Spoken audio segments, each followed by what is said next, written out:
Humingi ng tulong si DPWH Secretary Vince Dizon sa mga nagdaang kalihim ng ahensya para mawaksi ang korupsyon sa kagawaran. Mga insertion o mga proyektong isinisingit ng mga mambabatas ang isa umano sa mga pinagmumulan ng katiwalian.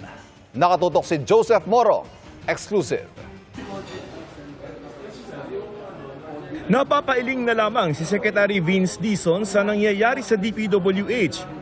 Ang paglilinis sa kagawaran ng agenda ni Dizon sa halos 2 oras na pulong niya sa mga dating kalihim ng DPWH.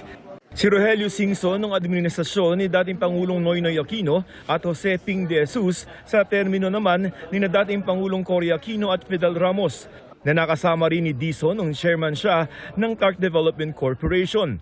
Aminado si Singson, talamak ang korupsyon sa kagawaran. Masyadong massive.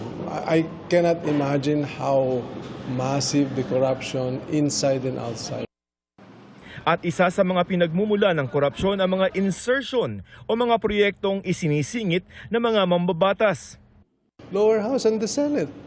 Total local projects and insertions in 2025 is about 450 billion. Ang problema dyan, hindi lang yung visible insertion, ibig sabihin from NEP to GAA. Apparently, according to Secretary Bonoan, kaya na blindsided siya in some of the projects because some of his regular programs were also carved out and replaced with local insertions. Kinukunan namin ng pahayag si dating DPWH Secretary Manuel Bonoan pero wala pa siyang tugon.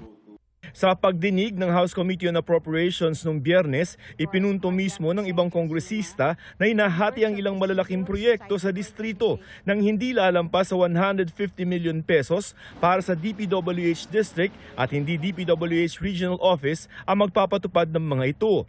Hindi lamang daw sa budget may nakawan kundi sa simula pa lamang tulad ng costing o paglalagay ng halaga sa mga proyekto. Ayon kay Dizon, kailangan ding matyaga ng procurement, implementation at monitoring ng mga proyekto. Ayon kay dating DPWH Secretary Rogelio Singson, tama lamang daw na hiningi ni Secretary Dizon ng courtesy resignation ng mga opisyal ng DPWH bilang paunang hakbang sa paglilinis sa ahensya. Humingi ako ng tulong sa mga tao. Kaya ba, Sir Lee? Who can I trust, who are good people. We have to find the bad eggs, take them out, make them accountable.